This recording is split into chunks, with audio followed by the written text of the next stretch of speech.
Good morning, students. Welcome back to our physics classes. During the last class, we have defined isothermal process and adiabatic process. We have seen the characteristics of isothermal and isothermal curve, slope of an isothermal curve, and work done in an isothermal process. Similarly, for adiabatic, we have defined the characteristics of an adiabatic process. Then we have seen what is the characteristic equation for an adiabatic process. Then adiabatic curve, slope of adiabatic curve, and adiabatic work done. Then we have compared these two, isothermal process and adiabatic process. So we have seen these two are the major thermodynamical processes that we can see or that we can identify very easily from our surroundings. They are isothermals and adiabatics. Isothermals are slow process and adiabatics are very fast process, sudden process. And PV equal to constant is the characteristic equation for an isothermal, and PV power gamma equal to a constant, that is the characteristic equation for an adiabatic process. Then work done in isothermal and adiabatic we have seen. Slope of isothermal and adiabatic we have seen, that is dP by dV is equal to minus P by V for an isothermal and minus gamma P by V in adiabatic. So while discussing the adiabatic process, the term gamma came to our discussion. What is that gamma? We defined gamma as Cp by Cv. Cp by Cv. Gamma equal to Cp by Cv. What is this Cp and Cv? C, that notation C is familiar with you. It is not our velocity of light. Velocity of light is in vacuum is also denoted as C. So this C is capital C, that is specific heat capacity. That is a specific heat capacity. So specific heat capacity, Cp, the suffix P and V denotes Cp means the pressure remains constant while we are defining specific heat capacity. That means specific heat capacity, you know what is the definition for specific heat capacity. It is the amount of heat energy required to increase the temperature of 1 kilogram of substance or unit mass of substance by unit temperature difference. To rise the temperature by unit temperature. So if you are defining 1 kilogram of substance, then that is specific heat capacity. If we are defining 1 mole of substance, that is molar specific heat capacity. Anyhow, the specific heat capacity at constant pressure remains or defines the heat energy required to increase the temperature of 1 kilogram of substance by 1 degree Celsius or 1 Kelvin, keeping the pressure constant. While keeping the pressure of the system constant, you are supplying heat energy to the system and its temperature rises by unity. And how much amount of heat is absorbed by the system by keeping its pressure constant to increase the temperature by 1 degree Celsius or Kelvin, that amount of heat energy is termed as the specific heat capacity at constant pressure. Now, Cv is the heat required to increase the temperature of 1 kilogram of substance by 1 degree Celsius or Kelvin, keeping the volume constant. So as to maintain the volume constant, it will not expand. To increase the, we will come to that. Anyhow, definition is Cp and Cv is heat energy required to increase the temperature of a 1 kilogram of substance by 1 degree Celsius or 1 Kelvin, keeping the pressure constant is Cp, keeping the volume constant is Cv. That are Cp and Cv. The ratio between Cp and Cv is gamma. Ratio between Cp and Cv is gamma. The relation between Cp and Cv, this is not that kind of relation between Cp and Cv. Relation between Cp and Cv will define later. But here, ratio between Cp and Cv. This is also relation, but we specifically define it is as the ratio between Cp and Cv. Ratio between Cp and Cv is given by gamma. What is gamma? Gamma is the ratio between Cp and Cv. Okay. Now we have defined the heat capacity, specific capacity at constant pressure and constant volume, and what will be heat energy required per kilogram per degree Celsius. So joule per kilogram per Kelvin or joule per kilogram per degree Celsius. That is specific heat capacity. What is molar specific capacity? That is joule per mole per Kelvin or joule per mole per degree Celsius. That is the unit for heat capacity, that is specific heat capacity, and molar specific heat capacity. Molar specific heat or simply specific heat. So that is the ratio between Cp and Cv gamma. But we define the Cp and Cv. What is Cp? Cp is the heat energy supplied to a system or absorbed by the system to expand its to increase its temperature by 1 degree Celsius. Suppose you are having a system with P1, V1, T1. The states are P1, V1, T1. You are supplying heat energy into the system, and T1 changes by 1 degree Celsius. T1 plus 1 degree Celsius. But remember, the volume remains constant. Volume remains constant. That means it is a fixed piston. So the volume remains constant. So it is not being, suppose according to the first delta Q is equal to delta U plus delta W. What is delta U? Anyhow, in this equation, delta W is 0 because its volume remains constant there. So delta Q is equal to delta U. I already told you change in energy is change in temperature. Identified by change in temperature. So all energy is used for only increasing the temperature. So we will have Q1. What is Q1? Q1 is the heat energy absorbed to increase the temperature by 1. So when you are using that equation, Q is equal to M into C into delta theta. Here M is 1 multiplied by, what is the C? Specific heat capacity. Since the volume remains constant, we can say that it is Cv multiplied by dt. What is dt? dt is equal to 1. So it implies Q1 equal to Cv. Q1 equal to Cv means the amount of heat energy absorbed to increase the temperature by 1 degree Celsius at constant volume is Cv. Q1 is equal to Cv. Okay, so heat energy, my point is this only, Cv equal to Q1, which is equal to delta U plus 0, since delta W equal to 0. Now you are keeping this as a movable piston. So as the heat energy supplied to the system, what will happen? The pressure increases. So as to maintain the pressure constant, what the system has to do? It has to expand. The system expands so as to maintain the pressure constant. So the volume changes from V1 to V2. To increase the volume, system has to expand. So in this equation, this will become P into delta V. What is delta Q is equal to delta U equal to Cv. So we can have delta Q greater than, so delta Q2 greater than or Q2 greater than Q1. Q2 greater than Q1. So what is Q2? Amount of heat energy absorbed by the system to increase its temperature by 1 degree Celsius, keeping the pressure constant.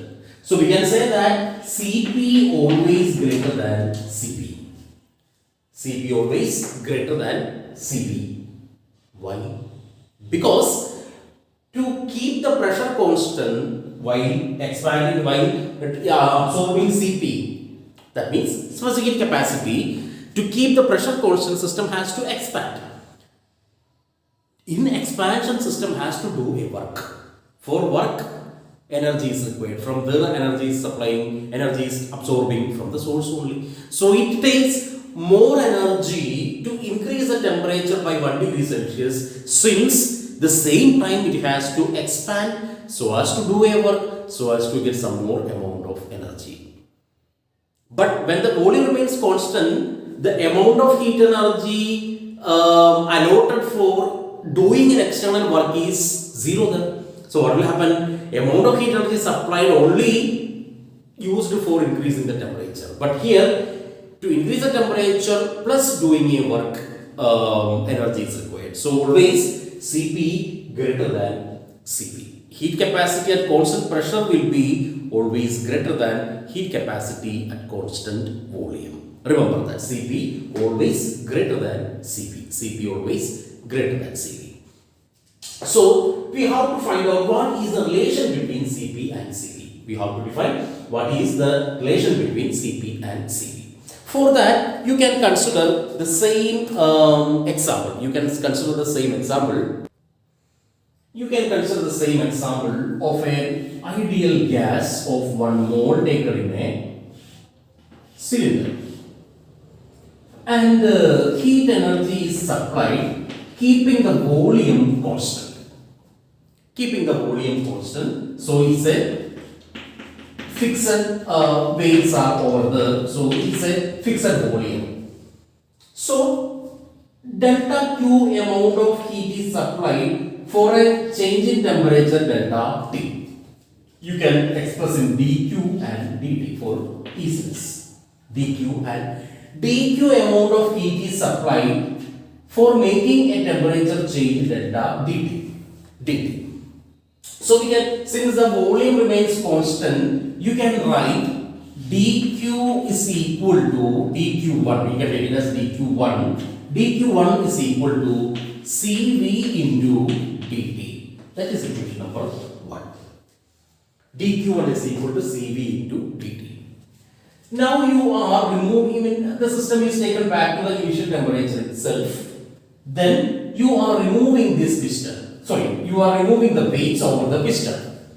So what will be the change over the? That means now this piston can move.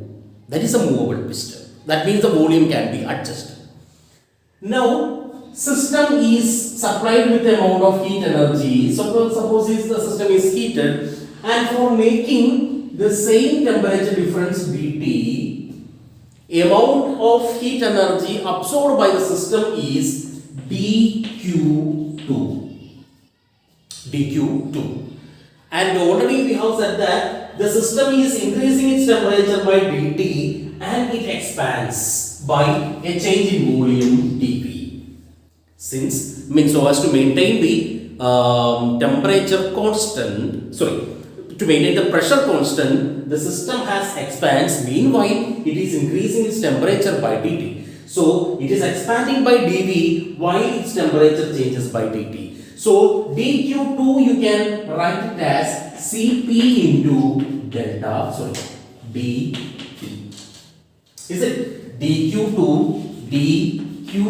is equal to Cp into dt. That is equation number 2. dQ2 is equal to Cp into dt. But we can say that this dQ2 is equal to du plus dW, because here while you are defining dQ2, it is used for increasing its temperature by dt plus doing an external work in expansion through its change in volume dV. So we can say that du plus dW, du is equal to Cv into dt plus P into dV. CV into du is equal to CV into dt, and dw is equal to P into dV, and dq2 is equal to Cp into dt. So this will become Cp into dt. Okay. Now we have already said that it is taken 1 mole of an ideal gas. We have taken 1 mole of an ideal gas. So we can have PdV plus V. So we can have PV is equal to RT. We have PV is equal to RT. The ideal gas will be nRT, n equal to 1 here. So PV is equal to RT. Differentiate this equation. So by differentiating P dV plus V, dP is equal to R dt. Okay. Since the pressure remains constant, this VdP term will cancel. So why? Because since the pressure remains same, dP, the change in pressure, will be 0. So P into dV is equal to R into dt. P dV is equal to R dt. Now you can replace this P dV by R dt. So this equation will become, what will happen to this equation? This equation will become Cp dt equal to Cv dt plus R dt. dt is common, get cancels. So Cp equal to Cv plus R, or Cp minus Cv equal to R. Cp minus Cv equal to R. What is this R? This R is the universal gas constant. So this is the relation between Cp and Cv, that is Cp minus Cv equal to R.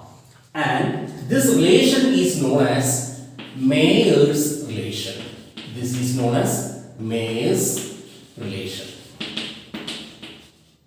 So Mayer's relation is Cp by Cv, or so Cp minus Cv equal to R.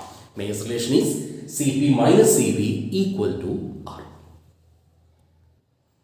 Okay, so that is the Mayer's relation, Cp minus Cv equal to R. Okay, so we have seen what is gamma. Gamma is Cp by Cv. Then we have defined what is Cp and Cv. Cp and Cv are two heat capacities at constant pressure and at constant volume, Cp and Cv. Then ratio between Cp by Cv is equal to gamma, and we found that Cp is always greater than Cv. The reason we have said that whenever you are keeping the pressure constant, system has to expand.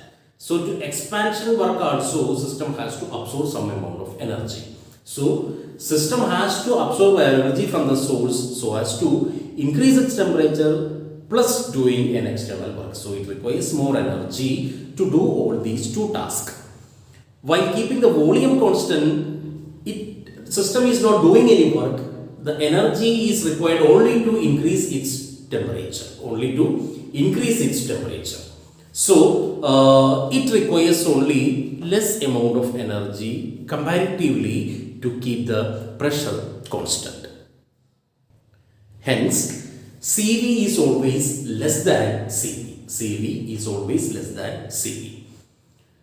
Then we have a relation between Cp and Cv. So Cp minus Cv is equal to R. That is the Mayer's relation. So that all from this chapter, isothermal and adiabatic processes. So here we have defined isothermal process and adiabatic process, and the characteristics of isothermals, characteristics of adiabatics, curve for isothermal, PV curve for isothermals and adiabatics, slope, then work done in isothermal and work done in adiabatic. Then from adiabatic equation we are having gamma, relation between Cp and Cv. So defining Cp and Cv, so Cp is always greater than Cv, then relation between Cp and Cv, that is R.